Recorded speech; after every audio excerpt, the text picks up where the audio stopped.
Radio V. Radio in TV. Radio in TV.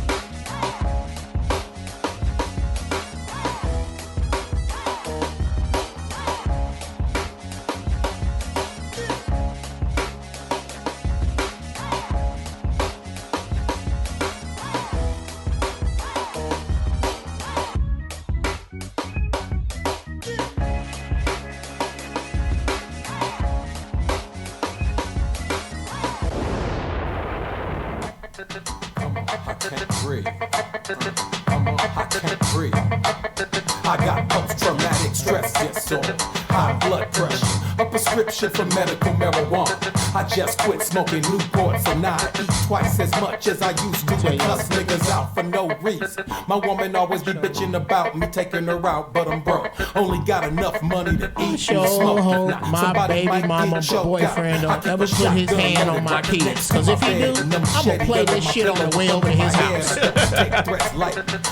Hey yo, ladies and gentlemen, Happy New Year! The So What Morning Show back in the building! Oh!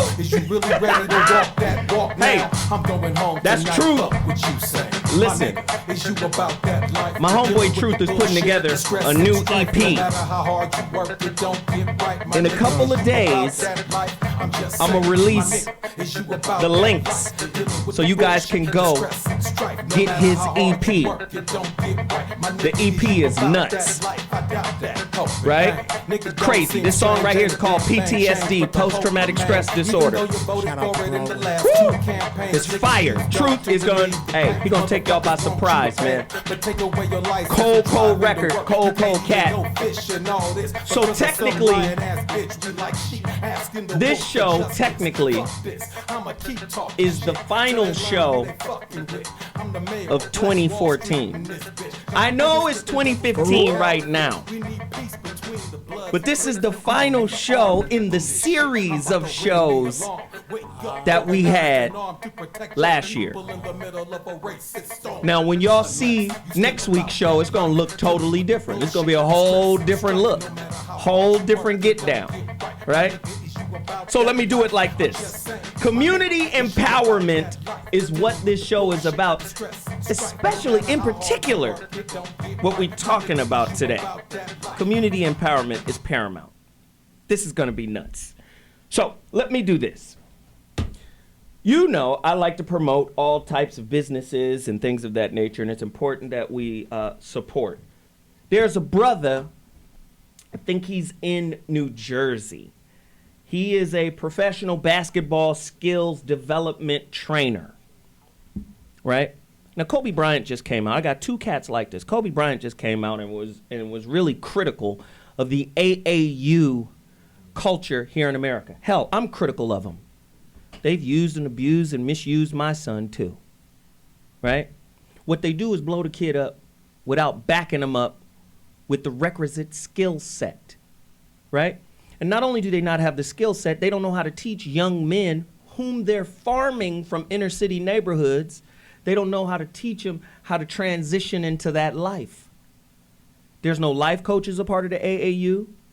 Why aren't there any life coaches a part of the AAU? Because your life is unimportant. Right. They just want you to dunk on somebody. There's no real training. There's no real sets they run in AAU. So you don't really know the game. And Kobe Bryant was right. The Europeans are better ball players than the young Americans because the Europeans are about the skill set. That's why you see Manu Ginobili jumping off the wrong foot because he trained that way. You see Manu Ginobili bringing the Euro step here. And then Dwayne Wade learning it and mastering it at the NBA level. You see, but who is the European guy at the AAU level teaching the kids how to do the proper Euro step without traveling? Kobe Bryant was right. So this brother, good brother, his name is Jamar Wise. He's one of those guys. I vetted him out myself. He's one of those guys. I want you to go to his website, wisedevelopment.com. wisedevelopmentskilltraining.com. wisedevelopmentskilltraining.com. Take your game to the next level. If you got a young kid who is really looking forward to being a ball player, and you're on the East Coast in the New Jersey, Baltimore, New York, D.C. area, this is your guy. Go to that website right now. Similarly, I got another brother. This brother had been following the show since the foxhole. Does the same thing. His son came out here to play against Pepperdine. His son is in his freshman year at Southern Alabama. And the dude reached out to me on Instagram and said, yo, my kid is coming out to play Pepperdine. I want to hook up with you. Well, not only did he hook up with me, we got to gym and he trained my son while he was here. Wow. Right? Good brother. His name is Deshaun Johnson. He is from the Indianapolis area. So if you're in the Midwest and you got a kid, right, that needs the skill training. I seen this dude's work. The other brother, I seen his work too. He's on Instagram. The other brother's Instagram, I got it here somewhere. But just go to the webpage and it'll lead you to all of his other contacts. Same with this brother. I'm about to give you his webpage as well. It's called TrainTopPerformHoops.com. TrainTopPerformHoops.com. His son is a starting guard, Southern Alabama. You know what's crazy? They play against my son next year. His son's a lefty like my son. It was crazy. That was like, it was just a good workout. I mean, the dude's dope. Support. I mean, if you got a kid, put him in there. Make it happen. Also, you see I'm rocking this iciness. I'm rocking more iciness.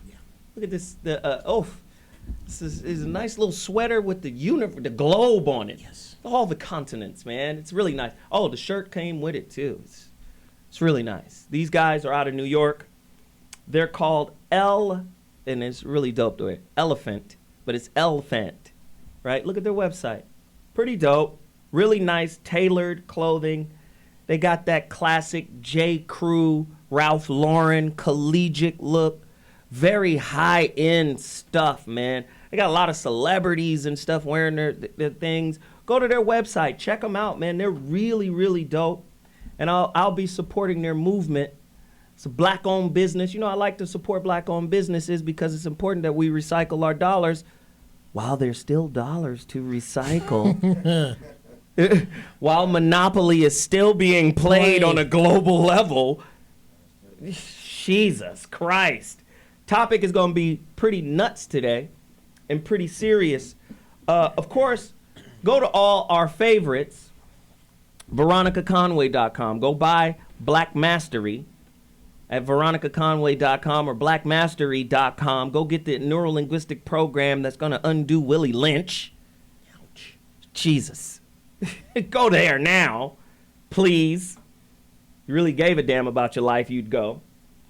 Also, during the holidays, I cleaned out my closet and found another box of my book. Now, I told you guys I sold out of my book, but I found another box. Well, not another box, another half a box. There's about 35 copies left. Go to my site, IamZoeWilliams.com right now. There's only 35 copies left. If you do it right now, I'll include my lecture on God, the God Class Volume 1.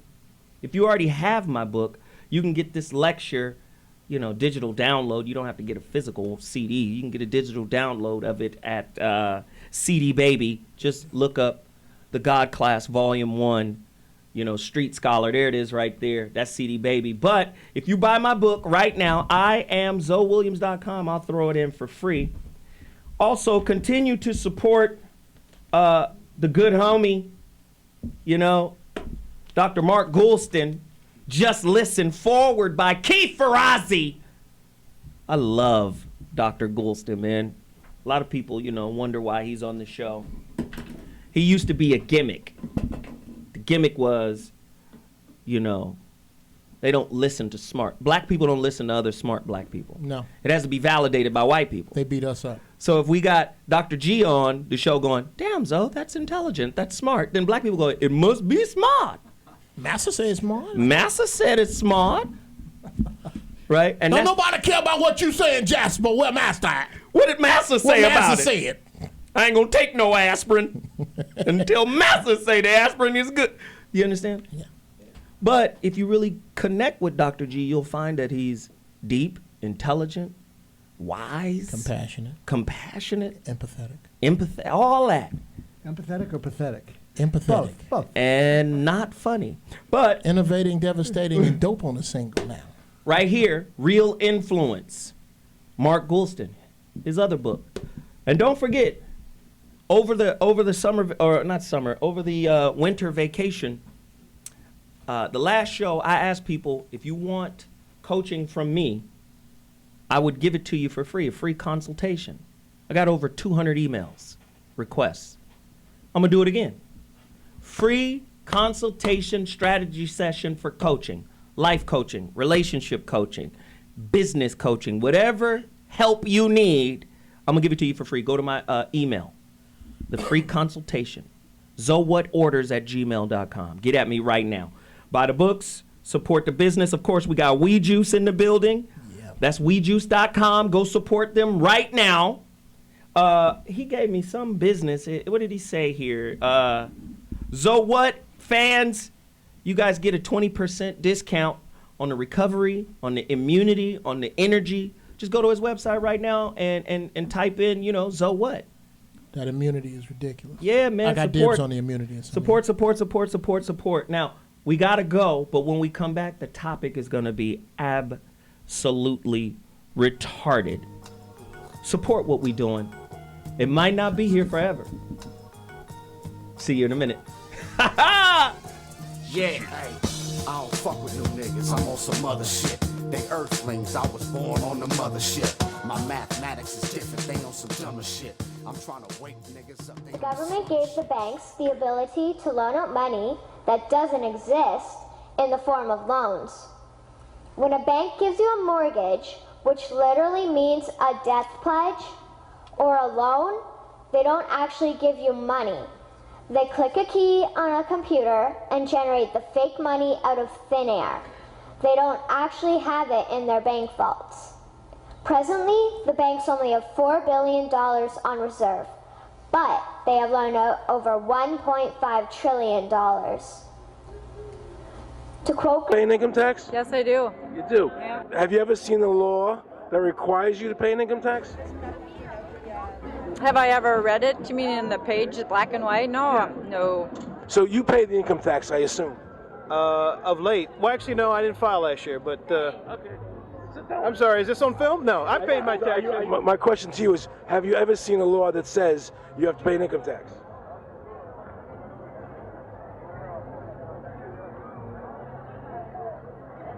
The law is that guy that wears that badge and a gun. That's the one that puts you in jail. That's the law. Actually, I can't stand the IRS. Okay. They're evil. Do you have any fear of the IRS? Not really, because I'm Canadian. I think it's actually unconstitutional, is what I've heard. Right. But to avoid any hassle, I pay it. If there was no law and I wasn't afraid of them coming and taking me to jail, absolutely, I wouldn't pay taxes. Okay, then no, I wouldn't pay income taxes. It's a no-brainer. You wouldn't pay it. I wouldn't pay it. Why would anybody? Because that's what they tell us we must do, else we're bad Americans. Would you pay it? No. Would you pay it? No. Why would you pay taxes if you're an actor? The income tax is not legal because it would be a direct tax and it is not apportioned as the Constitution demands. If it's against the Constitution, then why are we doing it?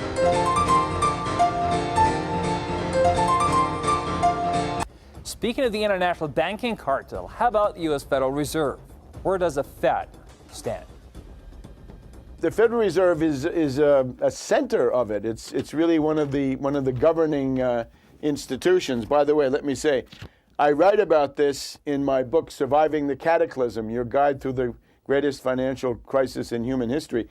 And here on the cover, we have the Fed breaking up. Everyone who can read the writing on the wall can see the Federal Reserve Bank controls the United States government. They control every aspect of the economy, and they are controlled by a international bank according to the rules that everybody knows. Basel III. That's the rules by which all the private central banks operate, and it's set in a foreign country, which means the Federal Reserve Bank is a treasonous institution that destroys or has destroyed American sovereignty, as has the European Central Bank and the banks around the world, as has,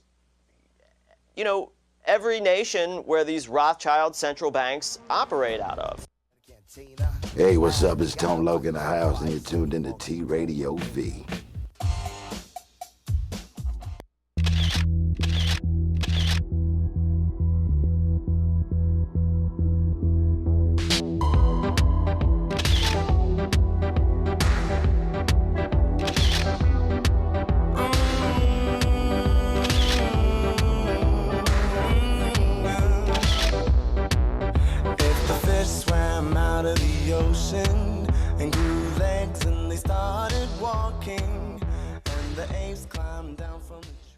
I'm Louis Lombardi. And I'm James Gutierrez. Bringing you Celebrity Bookie every Thursday starting September 4th at 11 a.m. Pacific Time. Every NFL game picked by this man right here. Yep, gonna make you rich. And fantasy stuff by me. Fantasy stuff by him. Fantasy football stuff. On where?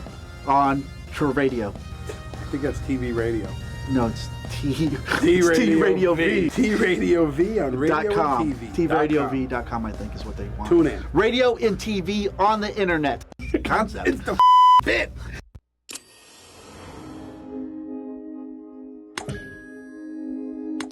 Radio V. Radio in TV. Radio in TV.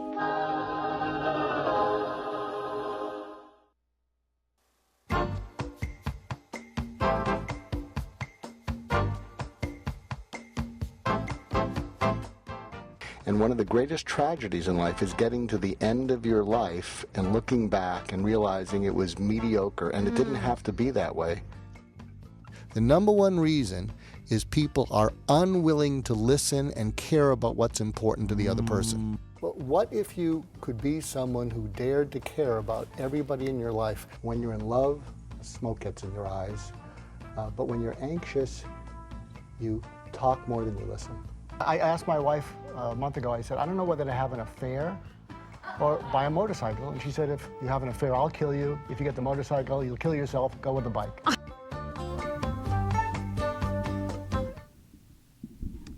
Hey there, I just became a part of something called the Good Men Project, and we're going to have Zoe become part of it, but he says he's a good man in progress, but I think he's progressed a little further than that.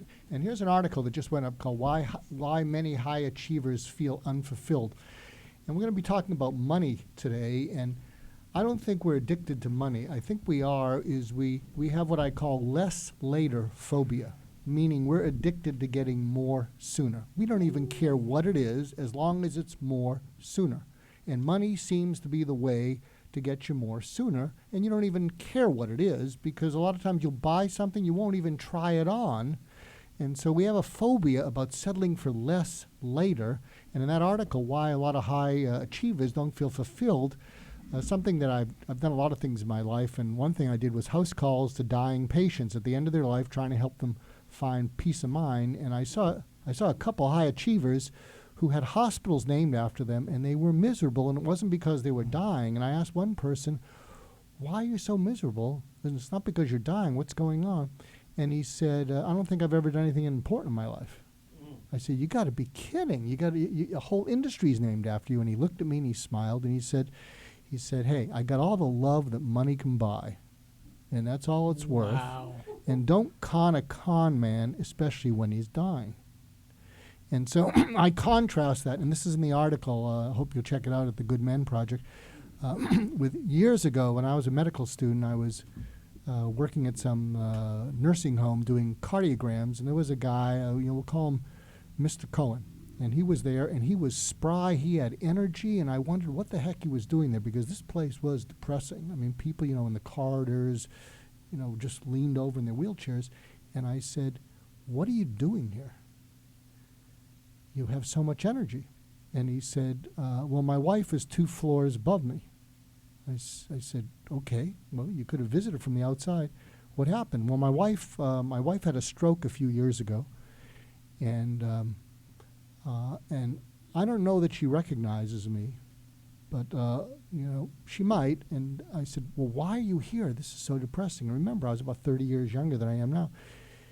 He said, well, I go there every day, and I bathe her, I change her diaper, and I braid her hair, and we both escaped the Russian Revolution, and she saved my life, I saved her life. And I said, but she doesn't even know you. Why are you going? This is so depressing. And then he got angry at me, and he said, look, my kids, grown up, and they've moved on, and they can visit me here. What you don't get is every day I get to give her dignity. And I go there every day, and I give her dignity, whether she knows it or not. And I read my paper, and I am happy. And I said, I still don't get it. And he said to me, maybe someday you will. And I think as I get older, I'm getting it. Was it Mr. who had the better life, Mr. Cohen or the multimillionaire who said, I have all the love that money can buy? Figure it out. Wow. And as is commonplace, Dr. G sets up the topic beautifully. Here we go. Today's topic: who's got your greenbacks back? The truth and myth of money. An in-depth look into the real meaning of money. True or false? Money is slavery. 855-878-4652. What is fiat money? A lot of people want to know about fiat money, right? Which sector of the populace receives the most egregious entitlements from the government? The poor or the rich? 855-878-4652. Woo, this is why I'm so sick of these damn classes, because you really think you're separated. What happens when deflation, right, steals all of the value from your savings? You just like Skid Row, right? Oh, you not even knowing, huh? You thought Monopoly was real. Well, it's a game with real consequences. I got more question. Has there ever been a fiat currency that has never lost all of its value down to zero?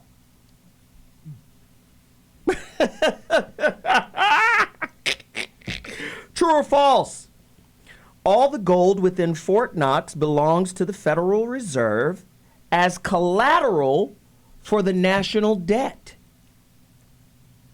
How did they get all of the gold when all of the gold was forced into the government through the 1933 Banking Emergency Act? In other words, they came and took all of America's gold. Everybody who had gold had to give it up, right? Then that gold was supposed to be protected by the government, and now all of a sudden, an entity that isn't really a part of the government has all of America's gold. What would that gold be worth today? Somebody speak to it. 855-878-4652. What is a debt-based banking system? Ugh. Why are you making it rain in the club? And more importantly, are you clapping your ass for nothing? That's something interesting, right? A woman will sell her dignity for nothing. Make her booty hole whistle for nothing. I don't think I've ever seen that. I wonder. I've seen it down in Atlanta, Magic City. Oh, say no more. Club Nikki. Oh, yeah. Booty hole was whistling for nothing. And it was raining. Do you think certain people in the media are placed there to make the illusion of meaning meaningful to the people who are trying to live the life, right, that is presented to them? Are they being presented a lie? Can we speak on that? 855-878-4652. Is the Federal Reserve more powerful than the United States president, Congress, and courts? It's a real show today. It is a real show today. I ain't gonna ask no more questions. I got more. I'm not gonna ask any more right now. Let me get to my guest. Directly across from me is a money manager. He gonna show you how to play the game if you want to play it. He gonna keep you in alignment with the game. Make no mistake though, it's a game. My good friend from Pasadena, Isilfi Taylor. Tell him where they can find you really quickly. What's your website again? Get it up for him as he says it. So we're at Taylor, INSFIN.com. So Taylor, INSFIN.com. Taylor, hey, this dude is cold-blooded with the financial game. That's why he's here. Next to him, he needs no introduction. He gonna tell you how to get that gold. He showed me how to get it. Tell him your name, website, all of that right now, really quickly. My name is James Martinez, and I'm with JamesMartinezMedia.net. James Martinez with James Media. JamesMartinezMedia.net. You got to get with him. Right next to him, Bobby G, RealMenDon'tPlay.com. Go get his book right now. Speak to him, Bobby. You already done spoke for me. Happy New Year. There you go, Bobby. I love your style, pimp. Dr. Mark Goulston in the building, Jeff Brown in the building, and my little brother came to join us, Cliff Bates. He's going to speak on this paper, on this bread we talking about. Now, you heard the questions, right? Y'all heard the questions, right? How are we going to deal with this monetary system? Is that the impending crash of the dollar that my man Jeff Brown has been talking about for the longest? How far or close are we to that? Isilfi? As we've, it's been alluded to, in this talk so far, it's like the dollar, we're playing Monopoly, right? It's not backed by anything. It was a time where every dollar that was printed was backed by gold in the Federal Reserve, and that's not the case anymore, right? And so one of the biggest, advantages we've had as a nation over the past several decades is our ingenuity, our human capital, our ability to generate goods and services, and unfortunately, if our bluff ever gets called, if you will, how about it? And we're asked to cash in, if China says pay us, we're cashing in, our bonds. We right? want more than your toll roads. Well, right. Repatriation of the gold. Right. If all the countries around the country says let's repatriate our gold, a lot of them have, and they're now taking the gold out of America and putting it into China. Right. Why was Gaddafi killed? Oh, God, it's about to get ugly. Ladies and gentlemen, this is the Zoe What Morning Show. We're about to take a quick break. When we come back, the rest of the panel will weigh in. Are you ready to play this game? This money game, this Monopoly game, which is real? We'll talk about it in 2.2. Holla!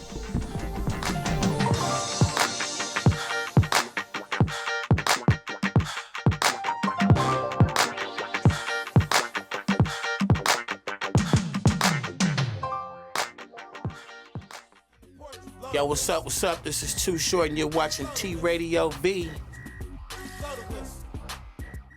Hello, I am food and travel guru Mark DiCarlo. And I'm Yenny Alvarez, a traveling diva. And we're doing a new show right here on T-Radio V called A Fork on the Road. I've been to over 500 cities in America and elsewhere, and I know where to stay, what to eat, and what to do for fun when you're there, and so does she, because she's the traveling diva. Yeah, traveling diva, not traveling hobo. Right. What's the first thing people ask you every time you come back from a trip? Food. What'd you eat? What'd you eat? Was it good? Was it bad? Where'd you stay? How much did you spend? We have all the answers because we know people everywhere. All the information. Every deals. week we'll be interviewing a different chef, a different celebrity, a different musician, people that travel for a living and who know all the back roads. Authentic travel, authentic food, great places to go. Festivals. I love festivals. We love festivals. So every Tuesday at 4. And we're going to be bringing it all to you each week, like she said, Tuesdays at 4. So for food, fun, and travel, you come right back here to us. Mark DiCarlo. And I'm Yenny Alvarez. And we'll see you on A Fork on the Road.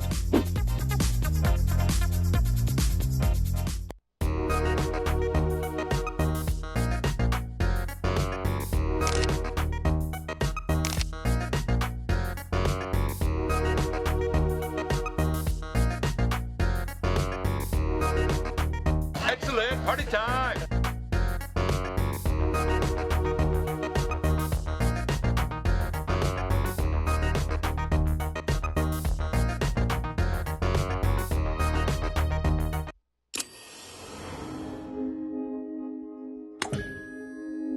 T Radio V. Radio in TV. Radio in TV.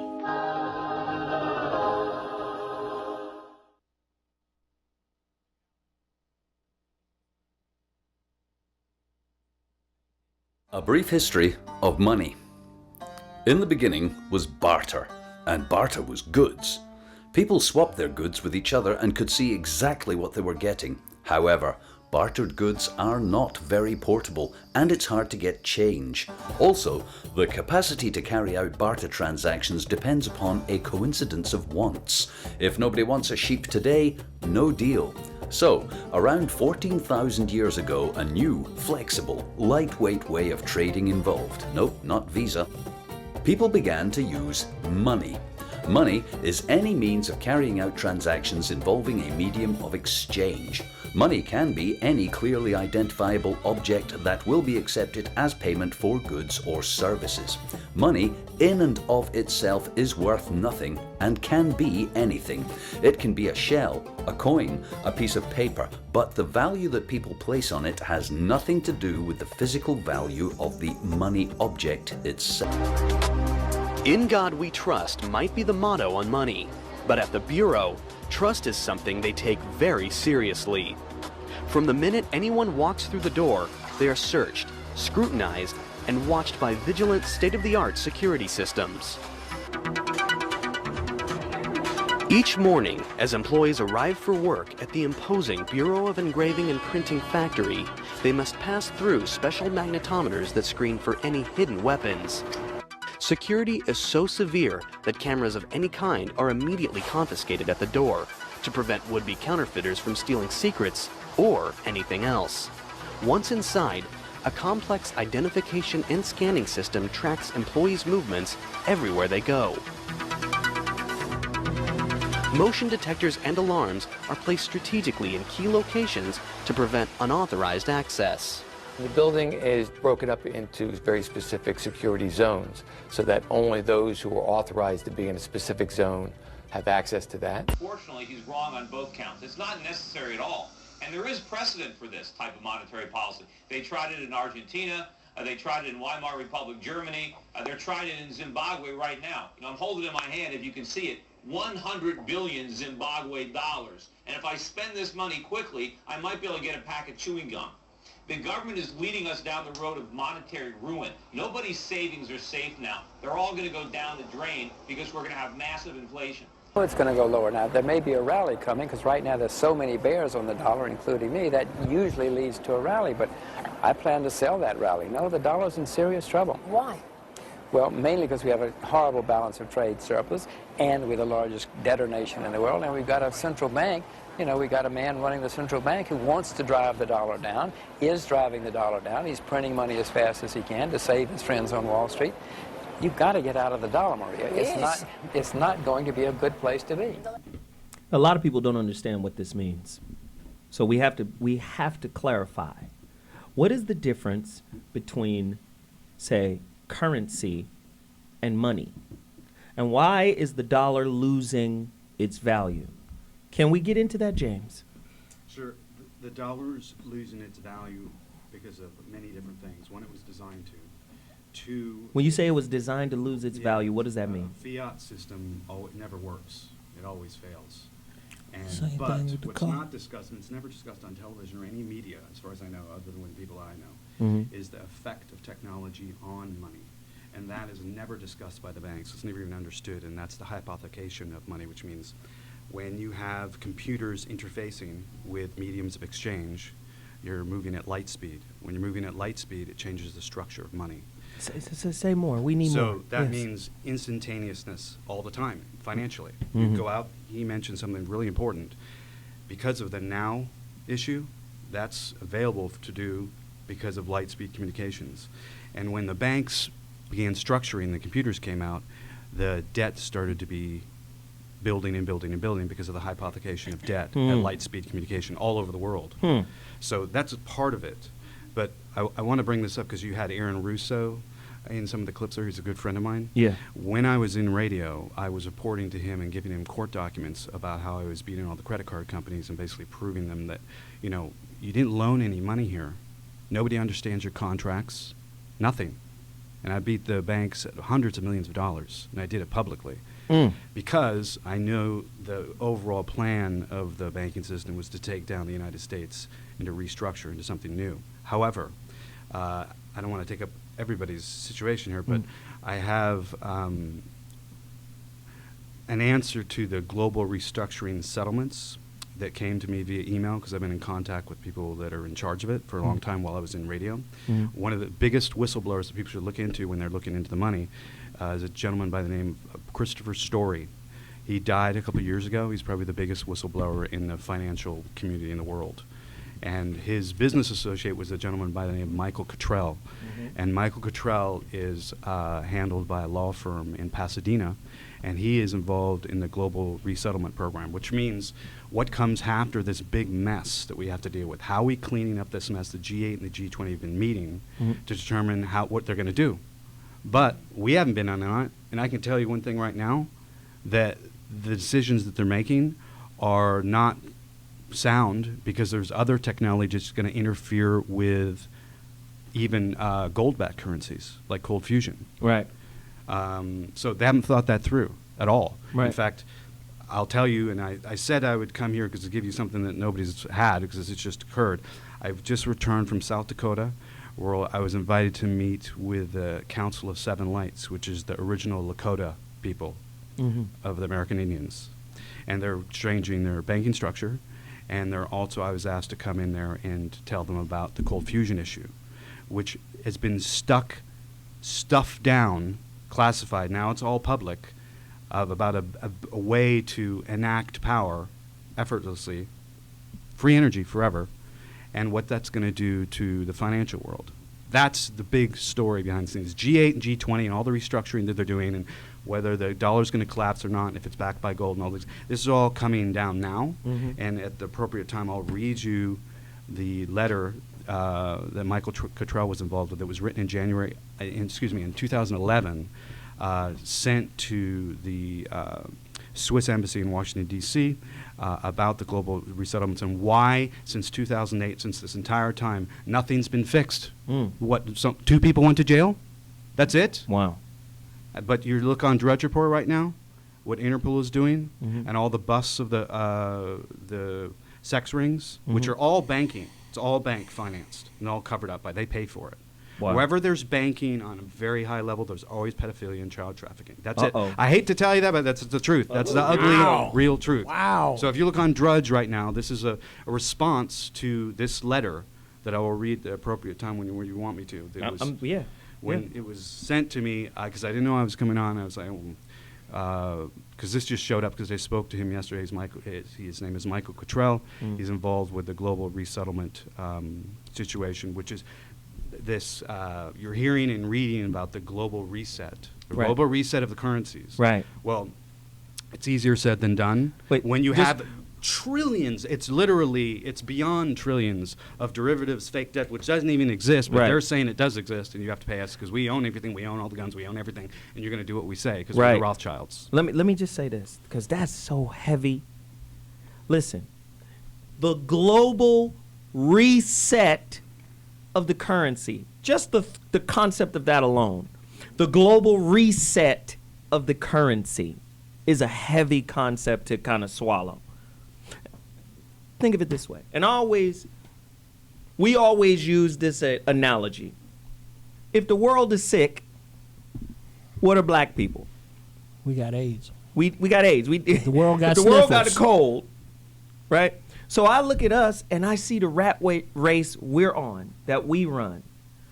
Did you know that the most valuable currency any community has is organization and recycling of their own resources? This is why everyone in the world is in Africa, reaping the resources out of Africa. And what they do is, because Africans and the governments are so disorganized there, right? They come in under the guise of aid. Aid turns into debt. Well, you can't pay this debt off, so pay me off in the product you produce. Subsidies of your oil, subsidies of your diamonds, subsidies of your gold.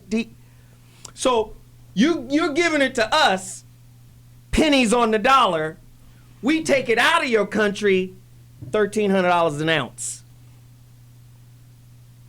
We're going to systemically keep you broke while we're getting paid off of the product. See, people don't understand that. Currency is organization. Because it's the organized collective of people who believe in the dollar that makes it worth something, right? Cliff? What do you give me your mic. Jeff, you drawing. Called him right out. Well, I mean, when you talk about currency, banking is basically where my flow is. Okay, it's with MTNs and Speaking to Mike. I'm sorry, MTNs, private placement platforms. I don't know if you guys are like familiar, but like you said, with banking they can create money out of thin air, and they do something. They achieve this with, like I said, with MTNs, and they bring in investors and whatnot. So I don't know. The collapse of the dollar, I see it in probably about 10 years. You think? About 10 years. You think that long? 10 years. Not sooner? About 10 What do years. you think, Isilfi? I think our whole economy and everything is really driven on consumer sentiment, right? To your point, I think what's really different from 2008, right? Right. Were there that many fundamental changes? But because consumer sentiment is improving and the ideals are such that, hey, things are getting better, people are going out and they're spending money. It's all really perception, right? If there was a news broadcast this evening saying, hey, the economy is going to reach new highs, we feel better about the dollar. People are going to feel better about the dollar. Stock market's going to go up. Right. People say, "Oh well, goodness, I think the market's going to crash. The economy, job reports are poor. What's going to happen in the market? It's going to go down." So, Right. At the end of the day, something's worth as much as someone will pay for it, right? Yes. Jeff? Here's what just pops right out at me is, as we speak of going to a global currency, the concept of a collapsing dollar is a global problem.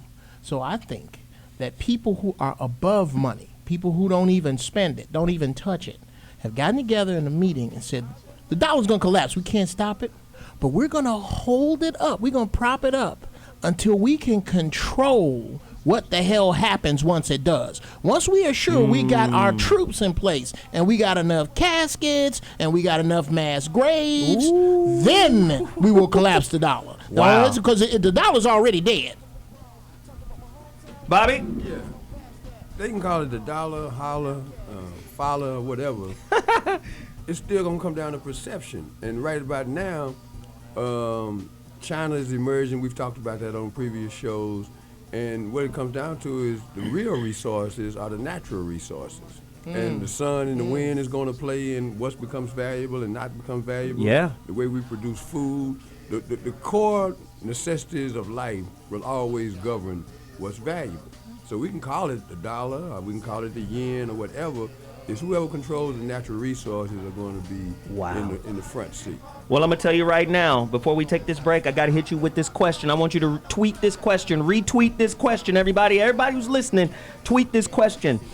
Did or does the monetary system replace God and the slave master? A lot of people need to understand that. Is money the new slave master? The pursuit of it. If money is debt, are we not indebted when we take on more money, more debt? What happens if we pay down our national debt? If every dollar is born out of debt through a loan, if we pay down the debt, do we not destroy the dollar? Wow. Something to think about. We'll be back in 2.2 seconds. Holla in a second.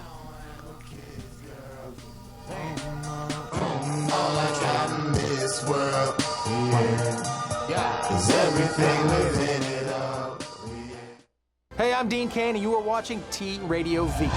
I'm watching it too. Right now. Seriously. Andy D on T Radio V. Bing, bang, bing, boom, right? Yeah. Andy D on T Radio V. Bobbity, bibbity, bobbity, boo. Andy D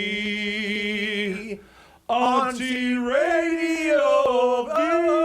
The Andy Dick Show, Wednesdays from 4 to 6 p.m. on T Radio V. Wow! So but Paul, we'll do it better when the show actually starts. What it do is your man Money B from Digital Underground asking everybody to check out the Going Way Back show, your home for classic hip hop, raw and uncut. Join me and me, DJ Always, as well as Ty Teasy bringing you the old school new news every Tuesday, 7 p.m. Pacific Standard Time, right here on T Radio V. That's right, Radio MTV.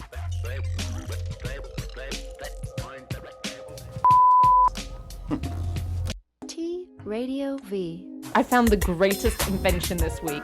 It's a bed that's made for cuddling. It's called the Cuddle Mattress. And look, you can slot your elbow in. Oh my. And what about the remote? That's my biggest concern. Yeah. Oh, yeah, you would seriously. Getting I already lose my remote and I have a normal bed and it gets like caught in my blanket. Yeah. You shag in one, and then when you get it all like wet and messy, you sleep in the other.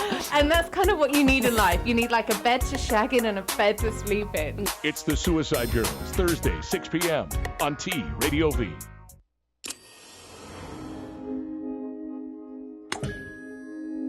T Radio V. Radio in TV. Radio in TV.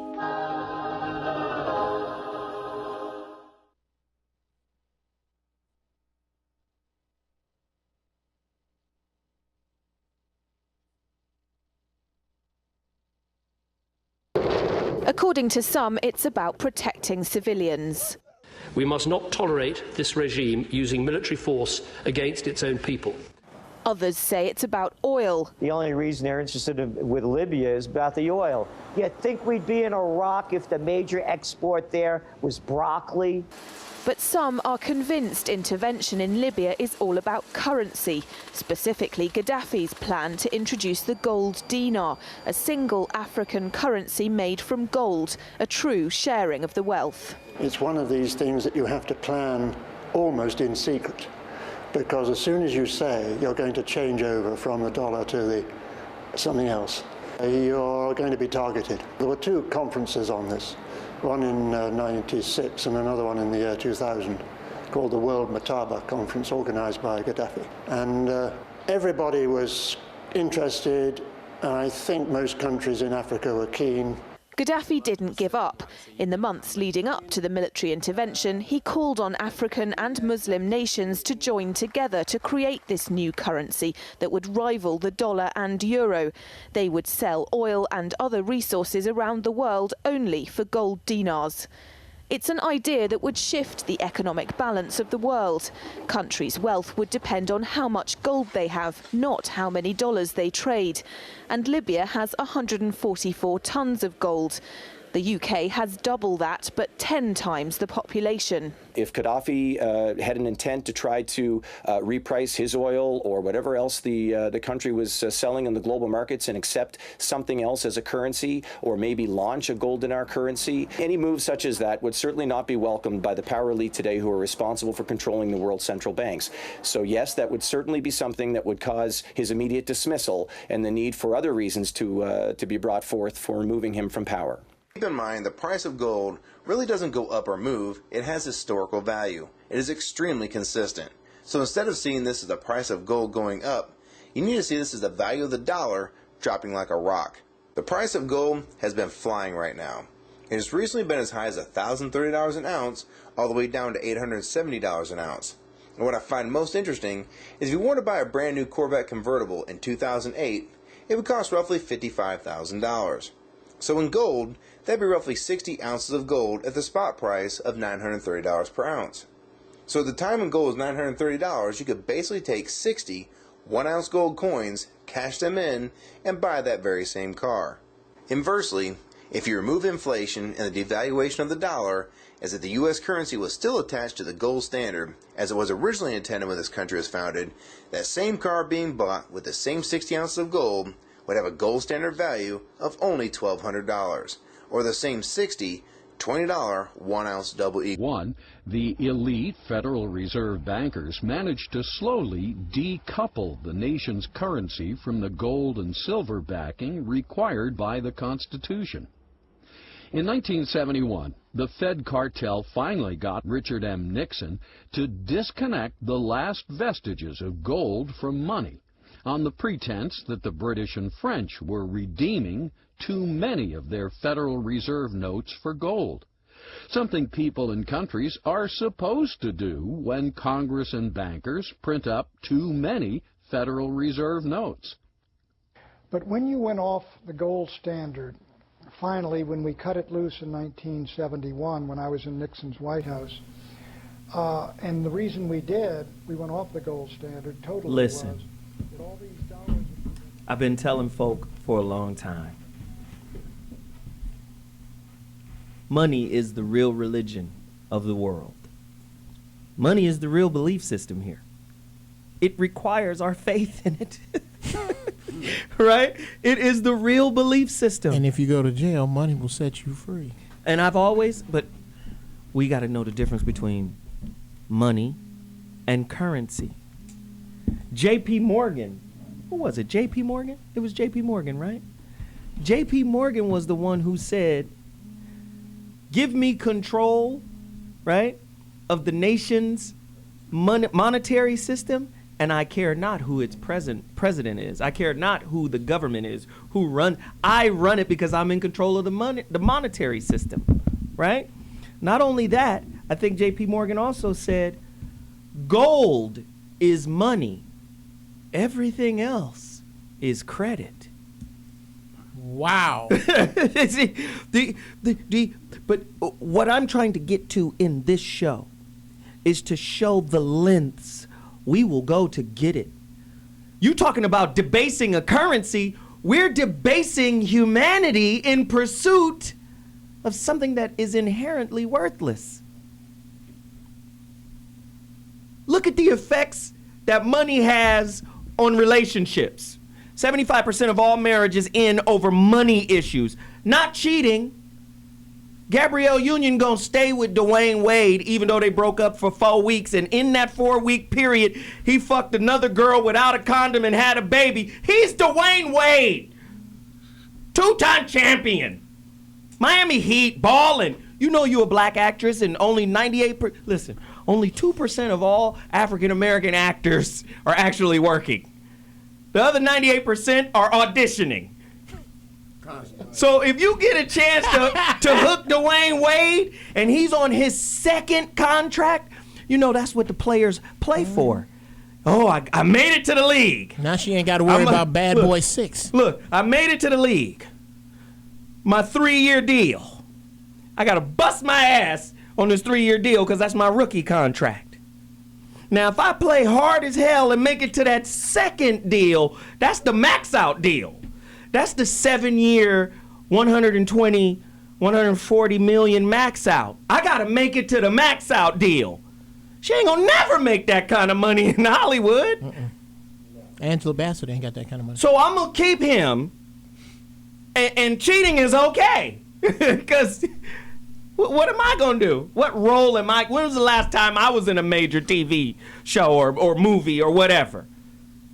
Look at the impact that something that is inherently worthless has on the development. You remember, Dr. G, when we had the show last year when we talked about don't date your coping mechanism. Money's impact causes you to cope with shit that you wouldn't normally cope with, especially if you don't have it.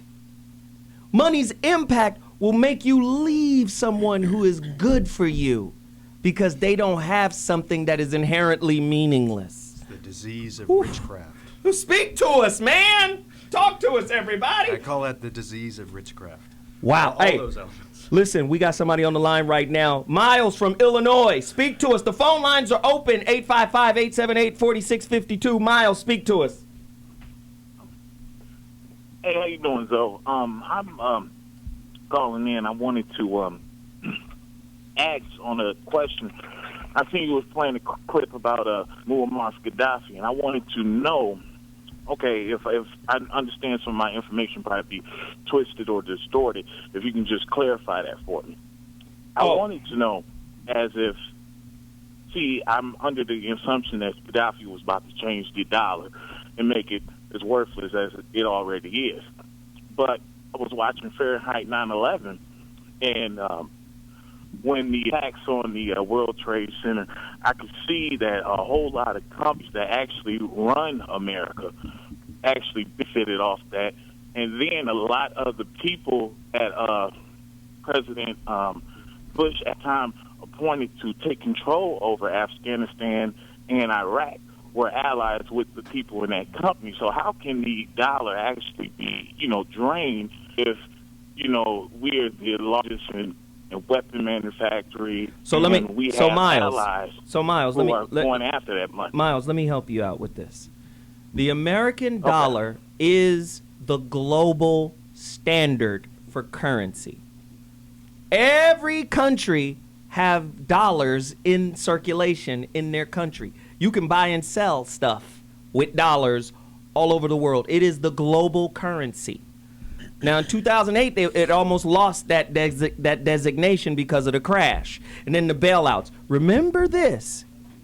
Our money is created from loans, which is a debt. Now, let me explain this.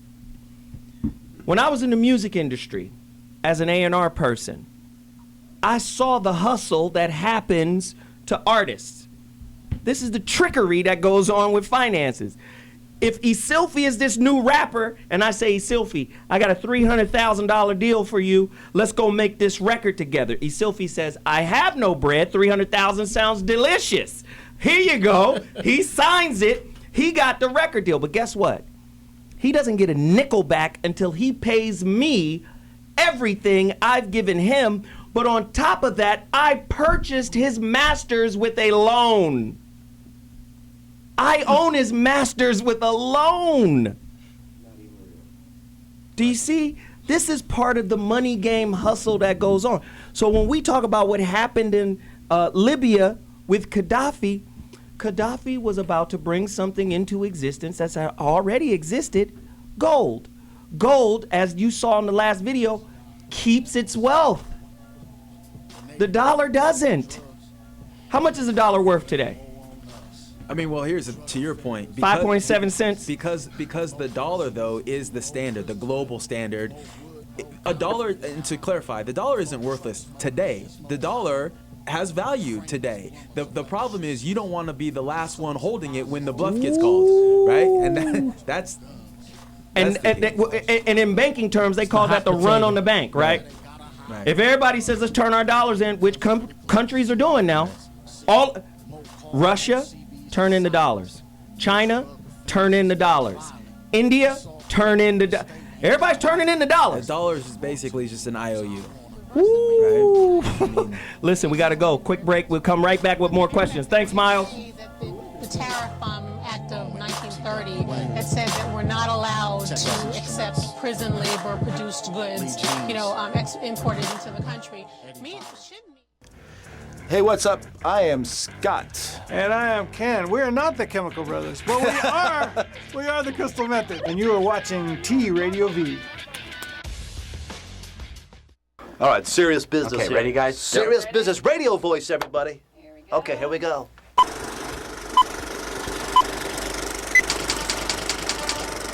Let's just play. We should put music on and just dance for a minute. Wait. I have to stop and say one thing. I have to say 2 words. Hey. So join us and the rest of the T Radio V. Ready? Are we on? Give me some music. Watch this. Ready? Wait, are we rolling? No. Oh, is this real? Like, I was just totally kidding. Oh, let's start again. Say that. Okay, start again. Keep going.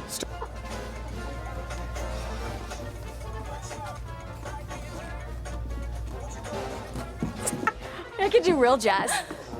Do jazz hands. That was a shtick.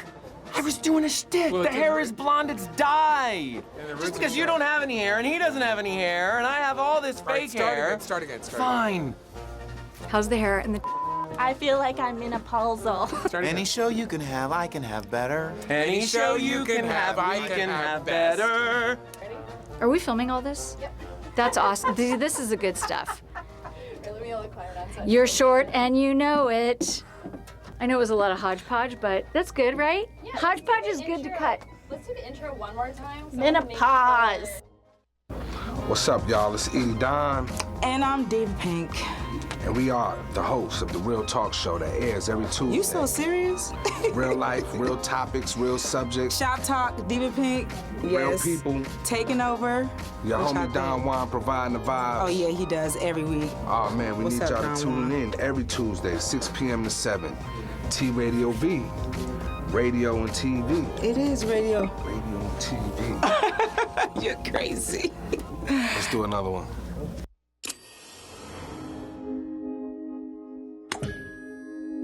T Radio V. Radio in TV. Radio in TV.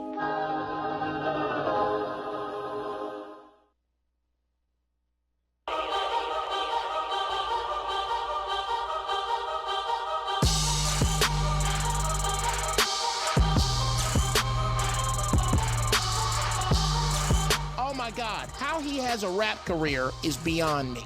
I don't get it. And he takes his shirt off. Oh my God, he looks like 50 pounds of chewed Tootsie Rolls with his... All right. Now, you are in white fashion. You know white boys always leave the house like they finna help somebody move. Resist and defend the horrible hoes. There are some horrible people. And what you need to do is start policing your own.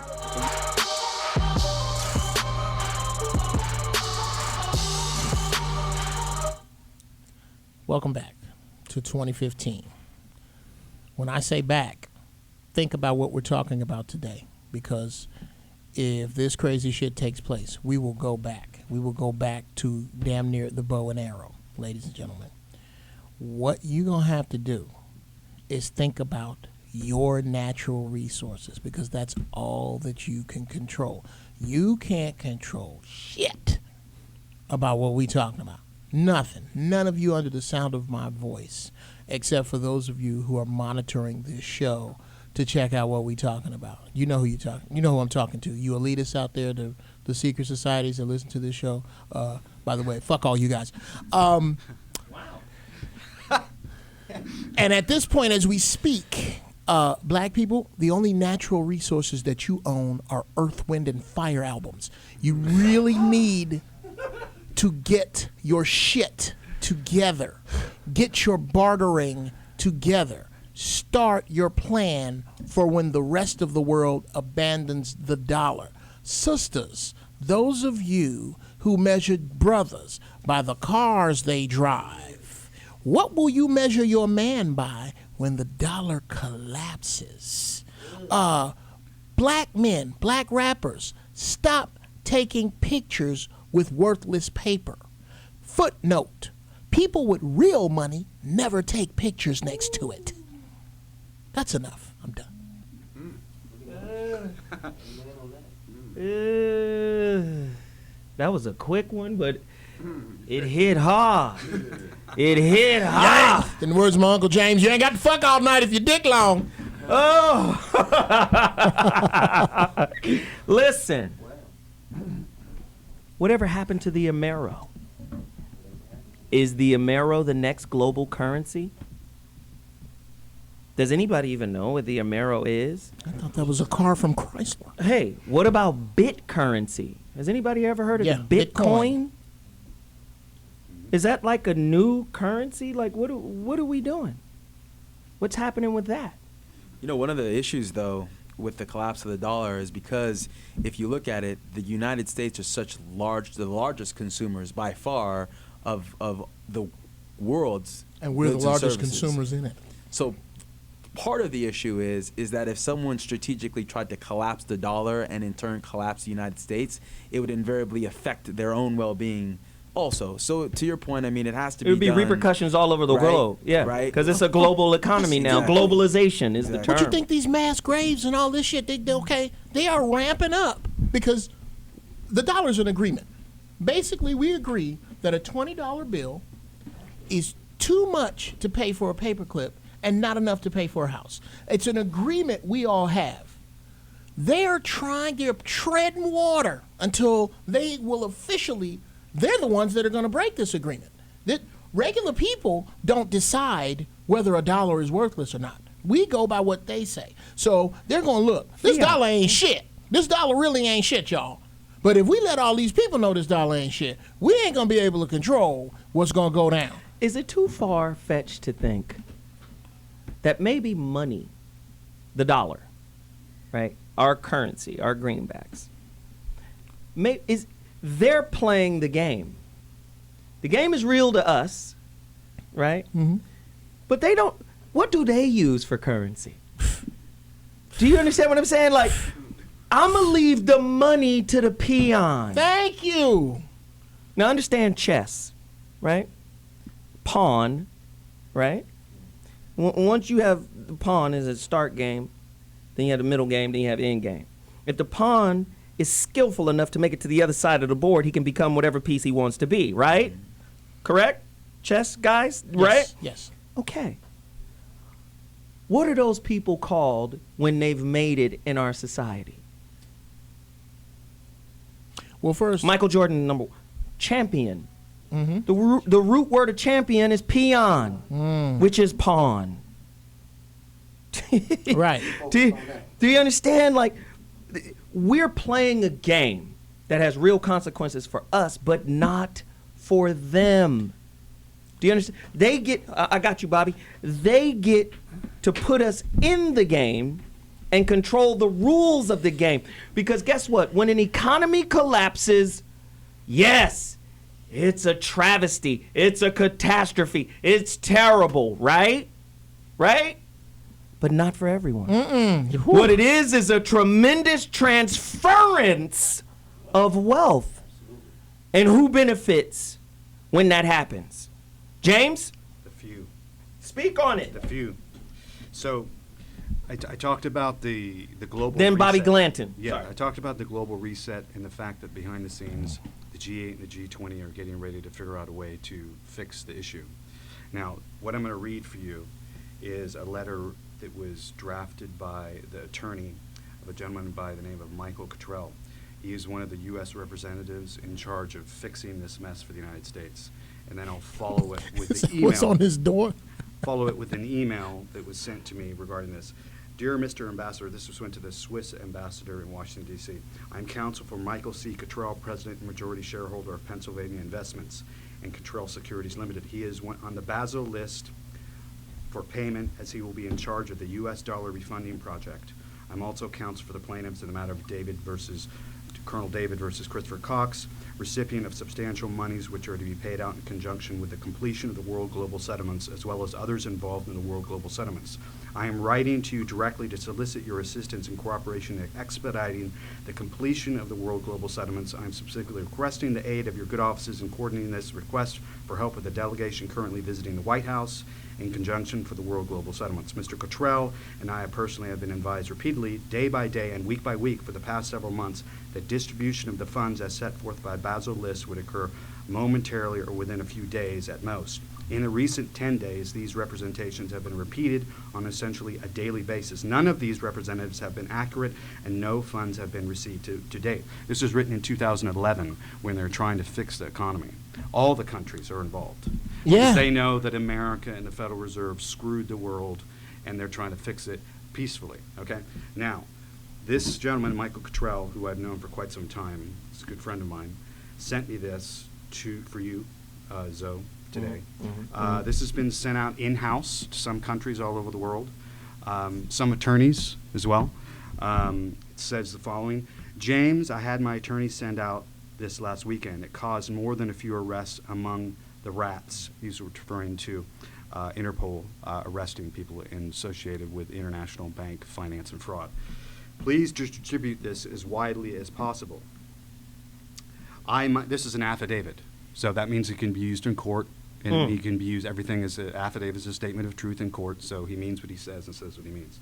I, Michael C. Cottrell, BAMS, do hereby swear and affirm the following facts. Now, this is, what he's responding to is why this mess has not been cleaned up, even though all the agreements have been passed behind the scenes and nothing's been done. Number one, that this is the 24th Christmas and my family have had to endure the torture of the Bush-Clinton Federal Reserve cabal rat gang, with all the mental and physical attributes of forced economic deprivation due to the theft of my name, passport, and signatures, and corporate authorities for Pennsylvania investments.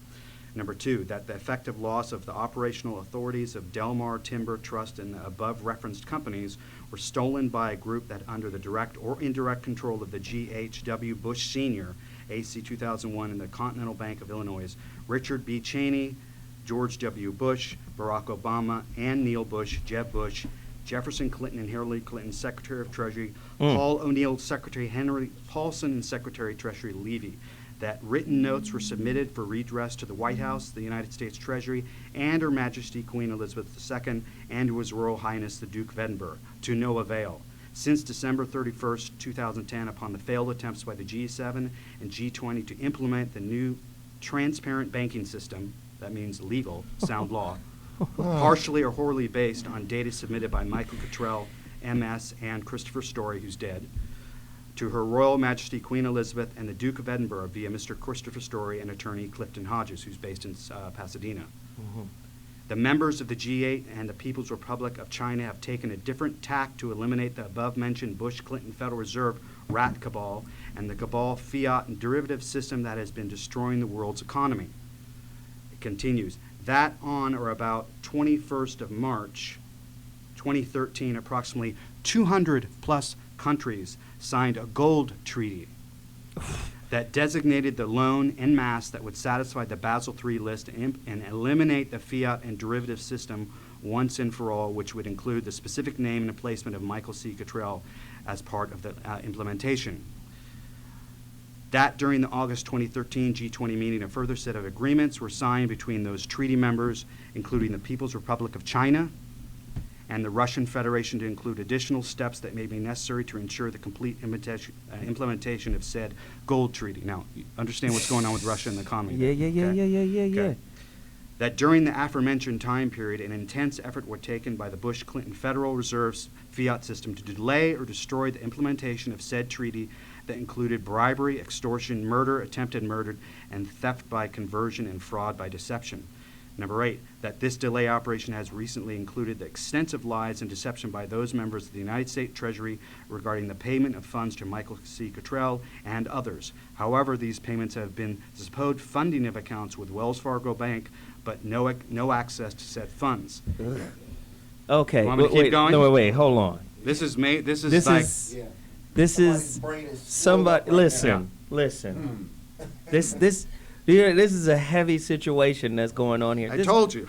But see, this is why I'm always stressing to our people, before the game is over. Since 2008, we're in 2005 right now. What the Fed has had to do is constantly push billions of dollars into our economy, right? Yep. That's called inflation, because the more money in circulation, the less the dollar is worth, right? Right? So they got to keep pushing money into it just to balance it out.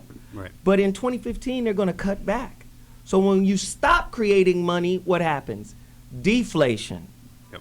And when deflation happens, what happens to your savings? They're going to do bail-ins. So it makes no sense to save money. Bail-ins. In a way, you got to keep buying and being a consumer in order to keep the economy happening. The biggest thing, though, is diversifying your portfolio, so not having all your money in cash. But So now, whoa. Yeah. But see, here's my issue with That's that. good, You're talking about doing something else with something else fake.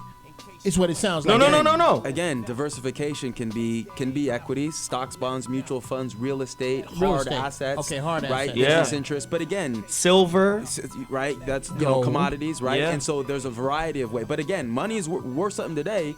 If I said give me all the money in your pocket, you wouldn't want to give it to me. It's worth something today, right? We're just trying to prepare for When it what's isn't. Is your paycheck worth the time you spent to earn it? We'll be back to deal with that question. So what morning? Oh, holla! You better be quick, cause this ain't what we there for. You think you real slick, huh? You think you real special. You say that ship keeps sailing, you got no vessel. Hey, hello, this is David Faustino, and you are watching T Radio V. Do you see what I'm saying? It's television crossed with radio. It's all together. It's weird. Radio's in the middle of it. It's amazing. You're watching it. Go. Love and marriage, love and marriage. Hi, I'm Holly, and this is Michael. We're on Love Life on T Radio V every day. No! Every Tuesday. Tuesdays. Every day I try to get her to have a love life. But every Tuesday, where you can watch us and hear us, only one place, Only hear him, though. 5 p.m. Pacific time, T Radio V. We're gonna talk about love, relationships, intimacy. There'll be some sex, but not between us. No, I don't have sex with him. Not often. You're single, we're gonna share with you what to do if you just want booty calls or be in a relationship. Oh, you know you like booty calls. I do. What's it like to be in a relationship? We always say you have to be a strong me before you can be a great we. One place, right here, Tuesdays, 5 p.m. Pacific, only on T Radio V, right? Yep. Cool. T Radio V. And it's Mary Carey, of course, politically naughty with Mary Carey. I'm always naughty. I'm always politically. My behavior is always politically naughty. I'm never politically correct. Dr. Dr. Drew. Hi. Oh, I'm so. Hey guys, how are you? It's all teary-eyed, Doctor. I know. She wished she could live at rehab. But only if Dr. Drew's there. Obviously, Sure. if someone like, because a little too groping might be inappropriate. But I like the flirting and stuff. When I walked don't in, know. you shoved my head in your. No! Are you gonna sue me? Get politically naughty with Mary Carey. Mondays at 4 p.m. on T Radio V.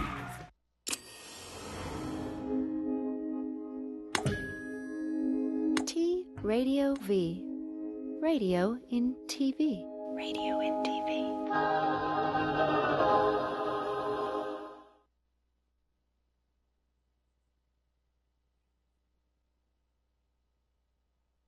And you already know the vast majority of the pictures were of black residents of Jacksonville. There were white families there, certainly, and I'm not trying to say that it doesn't happen among the white community. Of course it does. But I'll never forget a mom interrupted the detective. She said, "Excuse me, I have a question." He said, "Yes, ma'am." She said, "I know you don't know who killed my daughter, but I have a more important question." He said, "What is that?" She said, "When you picked my daughter's body up off the side of the road," she said, "How did you do it?"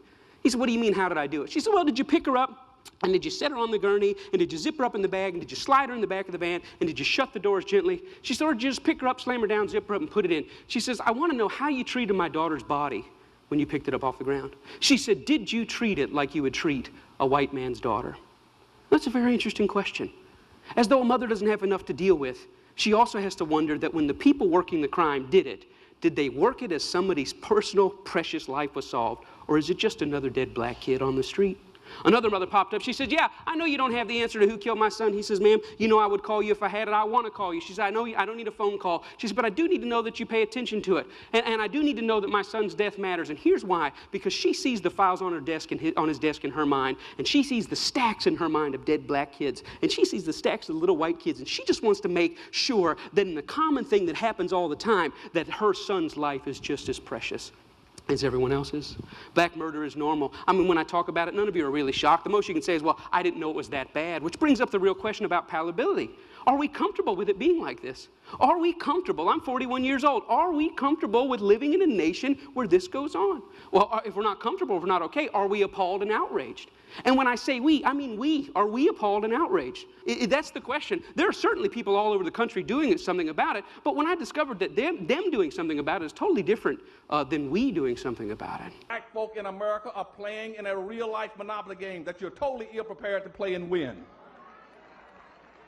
And if you know anything about Monopoly, Monopoly is based on everybody sitting down and getting a fair share of the resources, the money in their hand before the game starts.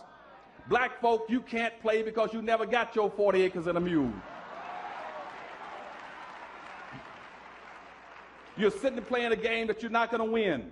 And if you know anything about monopoly, the primary principles that go around the board and take the money that you have and buy land and buy the best land around the board. And if you can't buy land, then you buy businesses like electric company, the railroad, and the water company. And you buy your land, and when you develop your land, you put houses on it. And once you could receive enough rent from people landing on your houses, you then take your money and buy hotels. And then after you buy the hotels, you sit there and wait for all the rest to come around and land on your property and bring some wealth and power home to you. And see, my people have been playing real life monopoly with no money, going around the board hoping the world that they can land on free park and income tax and charity.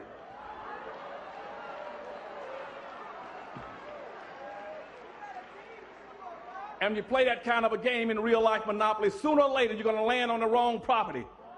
And you land on the wrong property in monopoly, you got two choices. You either go to jail or you go bankrupt and get out of the game. This is why I'm so harsh on black people. This is why I continue to call black people niggas. Man, get out of my head. I was just about to say. Because this is what makes a person a nigga, irrespective of race. Absolutely. Ignorance. Now, the root word of ignore or ignorance is ignore. In order to ignore something, you have to consciously do it. You have to know something. You gotta know. I'm choosing not to pay attention to this. Pardon me, I'm about to engage in some nigger shit. Right.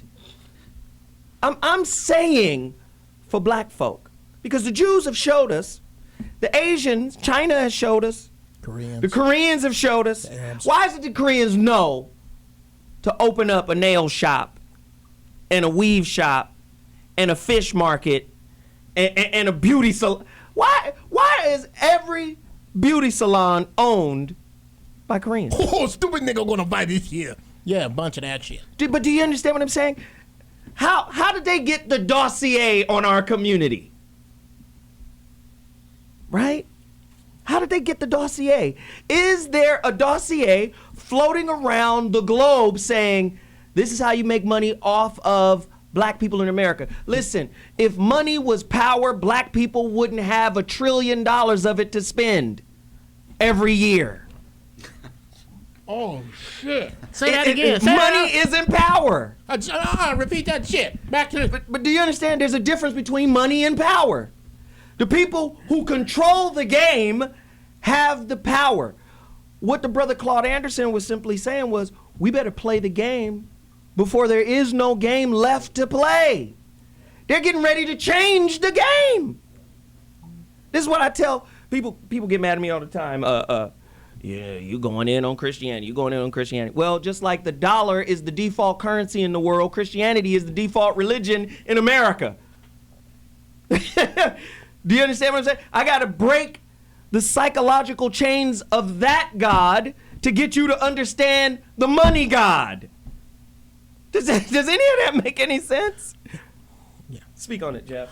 Well, first off, to answer your question about the dossier, well, I believe it was Mussolini that said a nation is only as strong as its secrets.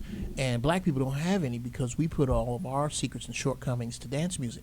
Then we sell it. So there's nothing about being black that everybody don't know. It's shit about being Jewish that if you ain't Jewish, you don't know shit about. Yeah, you just don't know. You just don't know. You just don't know. You don't know. There is everything. Why do you think white people get nervous? Like when I give you the pound, they go, oh shit, what are they doing? We need to know that. They're communicating. And we turn right around and go, see, this is what this means. We got to cut that shit out. Bobby. Yes, sir. You are one of the oldest relics from the African American community. And in saying that, yes, he has a wealth of wisdom. Yeah. Bobby, what do you think are the top 3 reasons we just refuse to cooperate? Because in my opinion, cooperation and organization is the only currency we have. Why have we lost that? Bobby is old. He valeted the horses at the Last Supper. Damn. Jesus, give me your sandals. We've been inundated with so many devices that claim to be smart devices, but they've actually dumbed us down to the point where we do very little thinking and processing. And it has cost us tremendously in terms of the evolution of man and society. We don't really know how to profit from these innovations because we have not been able to process the implications of using devices as opposed to using this thing that's sitting on top of your shoulders for more than a hat rack. Wow. But then again, you got to also think of this, and Sylvia, I want you to add to this, Cliff as well. I think the reason why we don't cooperate is because capitalism is an individual kind of movement. It's an animal of individualism. Whereas before capitalism and technology comes into play, you have the communal, pastoral, familial kind of agricultural unit. Okay, we got to farm together. So I'm going to teach my son how to farm. And then I'm going to teach my daughter how to milk a cow. And then all of what we produce from the land, we go sell at the market. And, you know, we keep a portion of. Do you understand? Then when capitalism, I'm coming to you. When the industrial age comes, it presents a kind of individualism. I go out and get my own. I go out and work for myself. I go out and have my own place and get my own family. Do you understand what I'm saying? And I think that's created a disconnect in our community too. Speak to that, Bobby. But less so. And then Dr. G. Less so than the perception, because all of these are just words, and then we shape them and mold them to whatever we will. Because capital is what? Is what we say it is. What's valuable varies from person to person. It could be a bag of flowers. So yeah, we can put it on the onus on capitalism when it really comes back to how do we perceive value. Because I can look at everybody at this table as capital, and not do it from a profiteering standpoint, but a value-added standpoint. So back to your original question, where do we put the emphasis in terms of value? And if we shift that, then we begin to address the root problem that we're dealing with. Yeah, and I think that's perceived value. That's a hell of a angle. Dr. G, add to that, man. This may be racist, but I'm going with it. Well, you do that often. It's fine. Do you think part of the problem in the black community? You can say our community. Your community. You can say that. Is that you have trouble respecting, trusting, and having confidence in the opinions of your fellow black people. Oh, okay, yeah, that's not racist.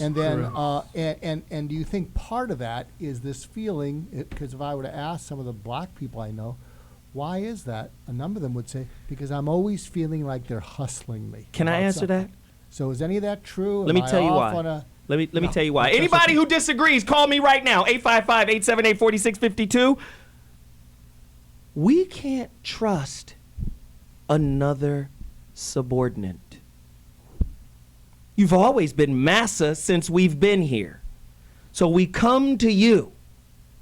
We're not going to go to our brother who is as subordinate as we are. That's why we don't trust him.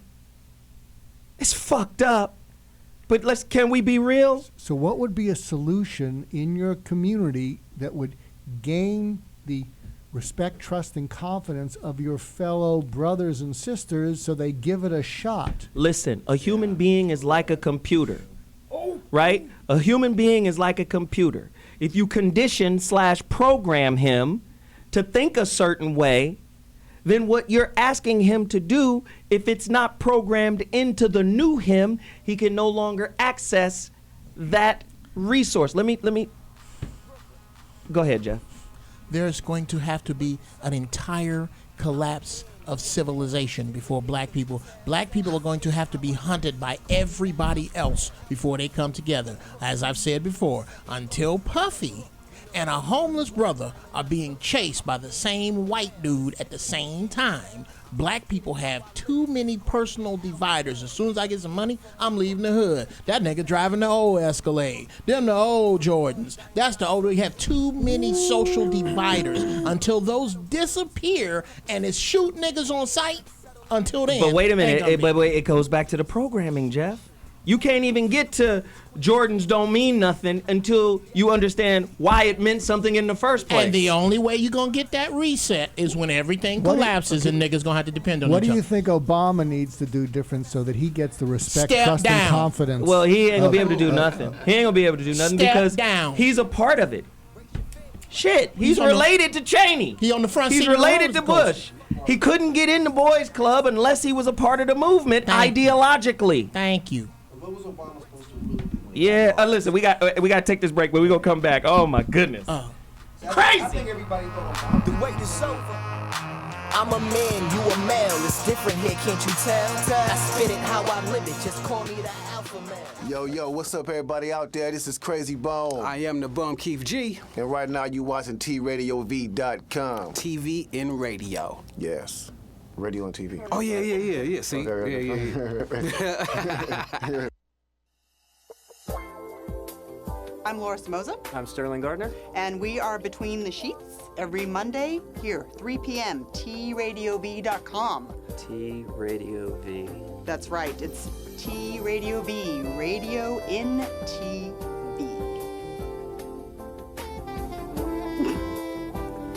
What is that face? She wants to see our hands. That's Radio in TV. Wah, wah, wah, wah. We're not a couple. Hello, T-Radio-V. Hello for us. Hi, guys. My name is Steve Renazizi. My name is Mary Elizabeth Ellis. My name is Katie Aselton. You're watching TV on the radio, but you're not watching it, you're listening to it, because radio on TV. Hi, T-Radio-V. Keep that radio going inside that television set. I love T-Radio-V. Trust her. T-Radio-V. Radio in TV. Radio in TV.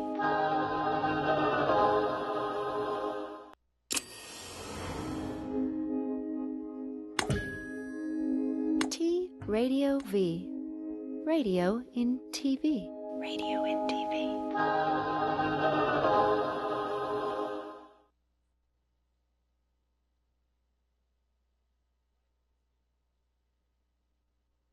Doc believes the pattern of hexagrams in the design of the dollar bill provides the clue.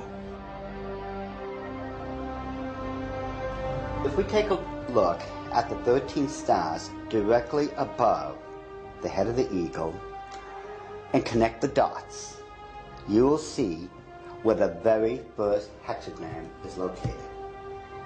And if you notice that surrounding the hexagram is the 28 guidelines that make a circle. Now, inside every single point, the 6 points, is a star.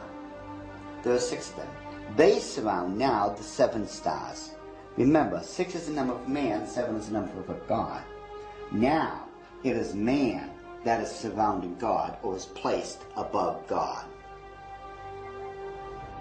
If what Doc is saying is true, this could represent the person the Bible calls the man of sin, who opposes and exalts himself above all that is called God or that is worshipped. Doc's interpretation seems to also fit the worship of Lucifer, for in the Bible, Lucifer declares that he will exalt his throne above the stars of God. Next, Doc claims a second hexagram can be found by connecting the various points where the much talked about number 13 is represented. There are 13 stars above the eagle's head, 13 stripes in the shield, 13 leaves on the olive branch, 13 arrows in the eagle's talon, and then 13 letters in the phrase E pluribus unum, which makes for 2 points on either side of the eagle's head, for the 6 points total of the hexagram. If we take a close look at the same seal and connect all the 13s together, just like we did when we were kids, when we were playing that game, connect the dots, once we connect all the 13s, it becomes very apparent where the second hexagram can be found. And this one, which is very obvious, already comes with a circle around it. The third hexagram can be found on the other part of the Great Seal. Again, connect all the 13 together, the 13 letters, the 13 steps in the pyramid. Connect all this together. And you'll note with the circle that's already there, it forms the third hexagram. In other words, a 6, a 6, and a 6. A 6, 6, 6. In the book of Revelation, it reads, "Here is wisdom. Let him that hath understanding count the number of the beast, for it is the number of a man, and his number is 666." Once we start at the base of the pyramid, which is the foundation of all things, and follow the design of the hexagram itself, you're going to find out something very startling. We go from the M and follow the symbol all the way up to the A. The A cuts directly underneath the eye of Lucifer all the way to the S. The S connects all the way down. It goes in between the V and the I and connects all the way to the O. And following the symbol, the O connects up and over along the symbol of the hexagram to the word N. In perfect sequence, it's M-A-S-O-N, Mason. It's not what a lot of other people have espoused, that the symbol connects down to the M in seclorum and that the word is an anagram or something like that. Those people. I'm itching. Can I hit that back? Go ahead. Okay. What this dude did was waste 5 minutes of my life that I can't get back to let me know that white folks that put together the dollar is evil. Big shock. Okay. Second, the other thing that Christians have a problem with is secrets. That everybody who has a secret is evil. I am not a Mason. I cannot speak up for them. I'm not a Mason yet, but I'm gonna figure that shit out. Okay. Here. What color? Do you have a daughter? Yes. What color? What is your daughter's favorite color? I'm gonna keep it clean. Your daughter's favorite color is not a secret. It's just none of my fucking business. Okay? There are a lot of things that if you are not a member of a club, it ain't your fucking business. The number 13 for the last time, dumbass black Christians. I don't care what white people think. No diss. The number 13 is not evil. Okay? The number 13 is powerful. My cigarette lighter is powerful. It lights my weed. But if I disrespect it, it'll burn down my fucking house. So all of this shit, and then if you look at where you get, you know what? I can bend the dollar. I can bend the dollar to look like Trina the baddest bitch if I really want to. It's not what you bend it into. It's what you let people pull over your fucking eyes. And when the dude started quoting the Bible, which was put together by some other evil motherfuckers, that's where I got lost. Right. That's fine, Jeff. Okay. Thank you. We really appreciate it. It's a secret. It's 13. The 12 disciples, one Christ. 12 jurors, one judge. It's the 13's every fucking where. Right. It's everywhere. It's not evil. Dr. G? No, I think it was a waste of time. I'd like to get, if you, that really bothers me that you can't get the trust, respect, and confidence in your community. And I would like people to weigh in how to make it happen. I'd like to hear solutions. I think, I tend to be more of an optimist and a pessimist, I guess. And I think just to the same way where we're in this position because of conditioning, to Zoe's point, it's the same. You have to recondition the other way, right? I'm a big believer of nurture over nature, right? Who's born racist? Who's born? I think we're all given innate gifts and things as when we come out of the womb, but we're taught to be a certain way, right? And so I don't just subscribe to you being trustworthy or untrustworthy because you're black or because you're white or because you're Asian or Hispanic. I trust you because I've dealt with you and I've had a positive experience. Or I'll distrust you because I've dealt with you and I had a negative experience. I can't say because I've dealt with this guy and he's black, all black people don't do good business, or because I've dealt with this guy and he's white, then all white people must be. I mean, a good. That is an excellent point, and I'll tell you why it's an excellent point. I've always said, because of the gestalt that black people see the world through, right here in America, because of the umwelt that we see the world, the shades we're wearing, how we perceive the world.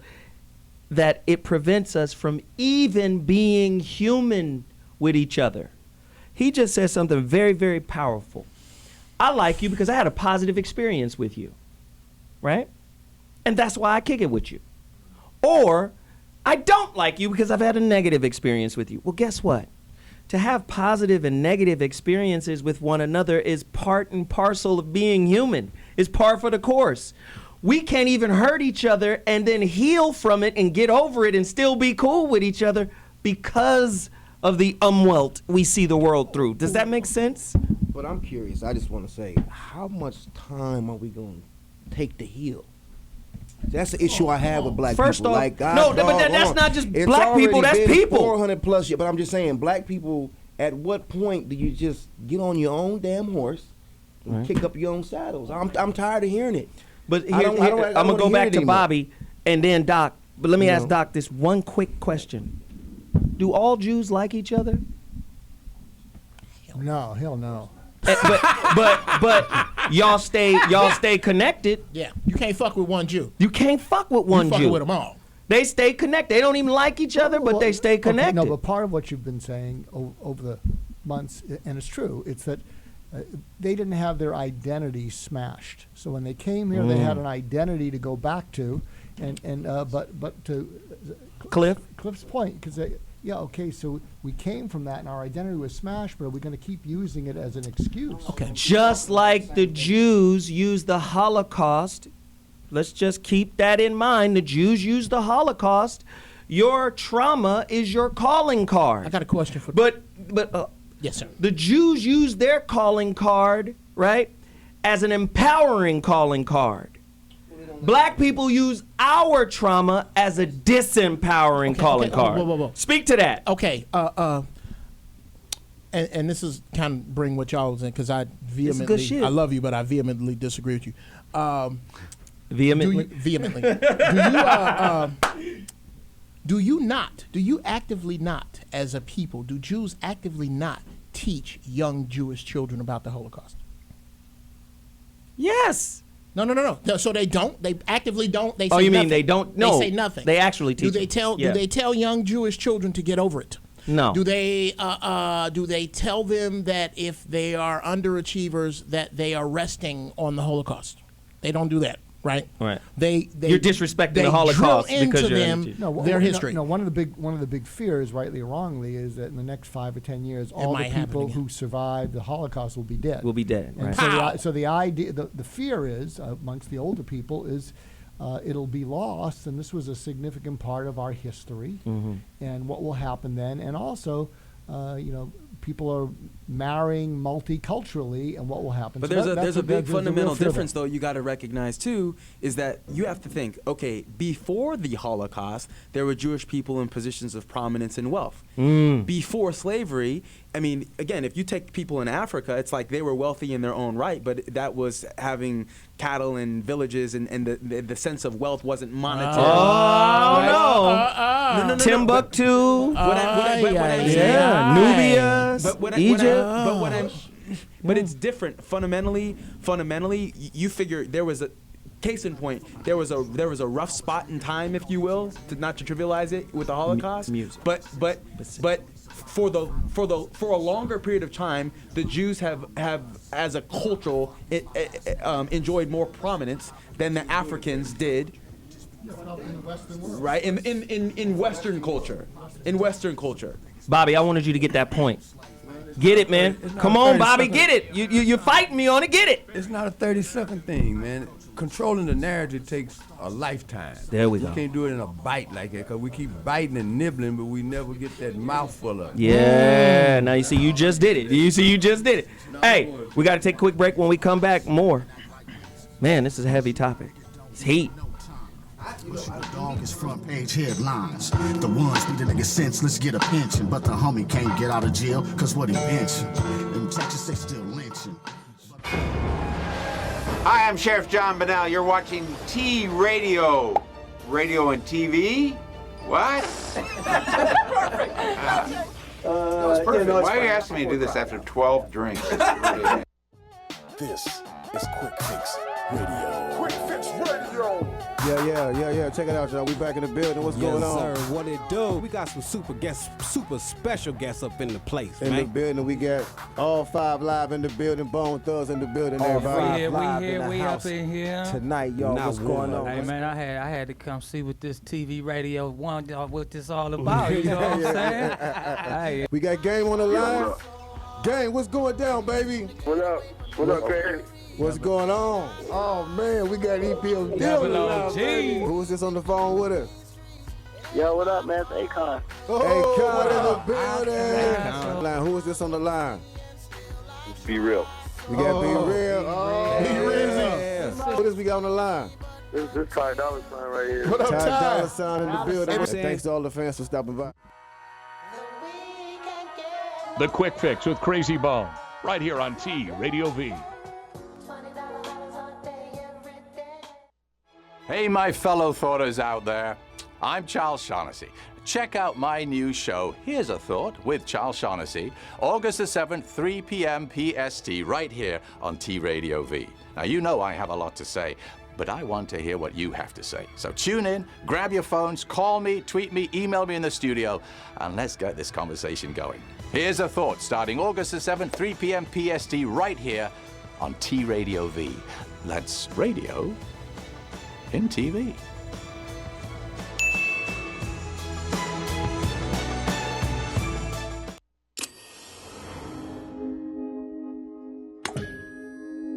T Radio V. Radio in TV. Radio in TV.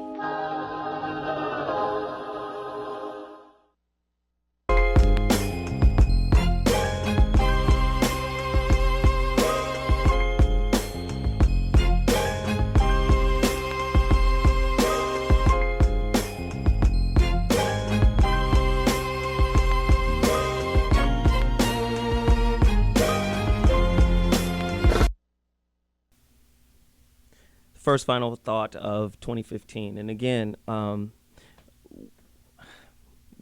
we want to pose questions. We want to rattle cages. We want people to ask difficult questions just so they can start thinking outside of the box, right? I believe we are participatory people. And being a participatory person is not necessarily cooperating. It's give me something to participate in, right? And then I get something out of it. So at a certain level, you don't see a bigger picture because you've been conditioned to behave a certain way, right? You've followed a certain path that has a certain outcome, right? And then you wake up and it's like Dr. G said. You followed everything you were supposed to do or everything that was prescribed for you to do. You followed that path and you've achieved or attained something, and you think, okay, this is what I was supposed to do, and then you wake up and you find that you're not fulfilled because you were operating or participating at a certain level, right? It's a nightmare to me to wake up and be like, I'm at a level within life.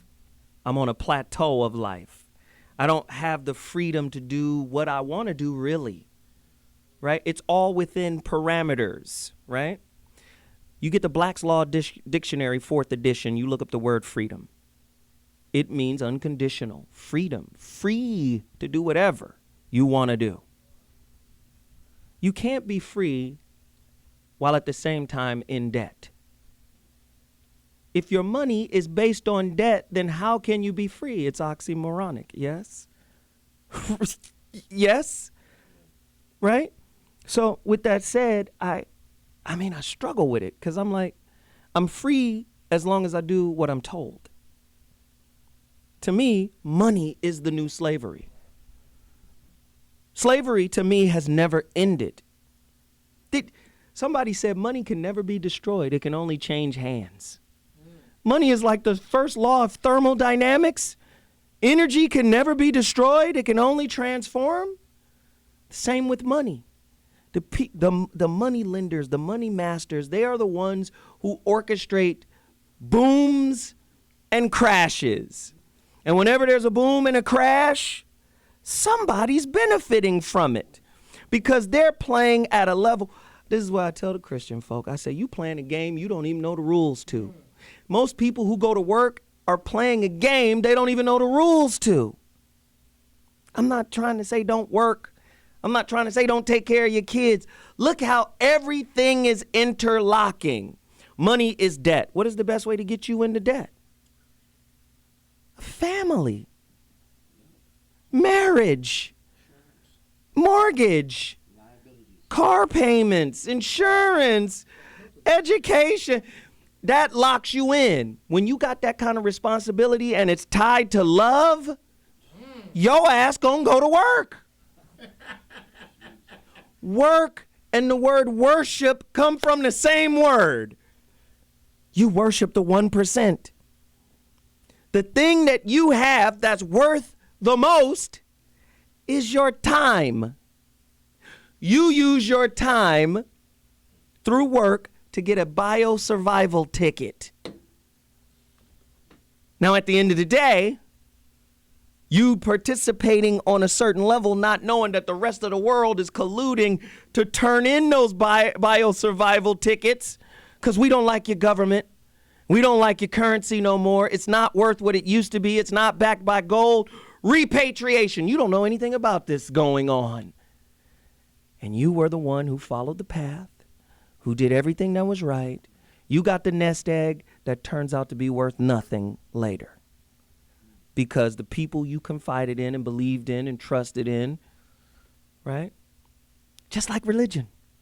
The government, your legislation, your senators, governors, they're intermediaries between you and the government, right? Just like Jesus is an intermediary between you and God.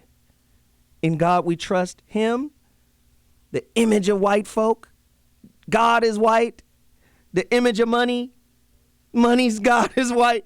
Do you understand? We're participating on a level that we just don't understand. I'm always urging people. That's why I try to have these conversations. Go find some gold. Just like my man Isilfi was saying, if you're making money, diversify your portfolio. You better be liquid, because when it crashes and you don't have something to transfer that money into, right? You holding, like you said, don't be the last one holding it. I got $200,000, and that's worth a pack of now laters today. So you and the family, you guys are going to have now laters for dinner. And then I don't know what else. We can get through it. I mean, it happened with the pound, right? Exactly. Pound before, and again, obviously now, you know, and England is still around, right? Exactly. And viable, so you can make it through. So this is what I'm saying for our community. To me, cooperation is currency. Intelligence is currency. Organization is currency. Work ethic is currency. Listen, if we all come together, do you understand what I'm saying? This is what I meant by putting yourself in harm's way. When you come together, you're in harm's way. The Jews came together and they were in harm's way, and they came out of harm's way. China is putting themselves in harm's way right now because America is still a bad boy. We don't want to talk about the army and the military and what's happening. They're a bad boy. They still somebody that they're a player on the chessboard. You understand what I'm saying? That's a bad boy. But I'm saying as a people, we got to stop being dependents, because when it crashes, dependents are the ones who don't get taken care of. That said, that's my final thought.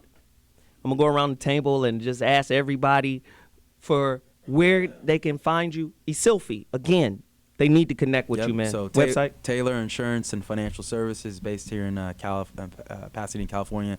That's TaylorInsFIN.com. TaylorInsFIN.com. Wow. James Martini is media.net, and I would just say in the final words here that you were talking about those descriptions of currency. Mm-hmm.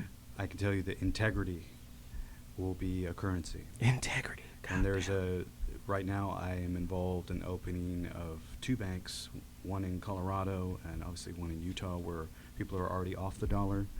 They've started doing that. There's other states doing it. So there's a lot of good things happening behind the scenes. So I agree with the gentleman sitting next to me that you really need to diversify and Yeah. have a little piece of everything Yeah. as we move into this transition. Bobby G, Real Men Don't Play, where do they get that? Well, they can get it at my website, www.realmendon'tplay.com. And to address the question that Doc asked, models of possibility and controlling the narrative. There are 12 men in this book who, by their definition and example, provide a pathway not only to manhood, but being good citizens, good people. Real men don't play. Excellent. Dr. G? Yeah, I have a giveaway to the community. I'm a co-developer at a site called Exam Performance, and it helps kids in high school who choke on standardized tests like the SAT to overcome that. And it was developed by the top sports psychologist in the world, a guy named Dr. Michael Gervais, who helped the Seattle Seahawks win the Super Bowl last year. So if you go there and you email to admin, ADMIN, at Exam Performance and just say, Dr. Mark sent me, we'll give you the whole program for free. Wow. Dr. Jeff Brown? Yes, Dr. Jeff Brown, I'm not giving. I'm just taking. I'm a greedy capitalist bastard. Go to MIPTAGS, MIPTAGS.com and search comedian Jeff Brown, and you can get all the ignorant ringtones and T-shirts and coffee mugs and shit that I sell, and you can get my dates there, MIPTAGS.com. Search Jeff Brown. There you go. There you go. Cliff? Cliff Bates at Gmail. I'm an independent broker, and I do a lot of finance, so you can reach me there. cliffbates at gmail.com. Follow me on Instagram at Mr. Zowhat, at Mr. Zowhat. Follow me on Twitter at Zoe Williams. Go to my website, IamZoeWilliams.com. Once again, I'm offering coaching consultations, free coaching consultations. Get at me, zowhatorders@gmail.com. I only have a couple more copies of my book left. Go to my website, IamZoeWilliams.com. I'll put this CD in it. Listen, man, if we don't cooperate, we're dead. That's the bottom line. We're dead. I mean, it really kills me to that's a realization. We're dead. It's like being caught in a natural disaster and you don't have a backpack with supplies, or you don't have any water, you don't have nothing. We're caught dead if we don't come together. I love you guys. I'll see you next week. What Mornings 2015, back at you.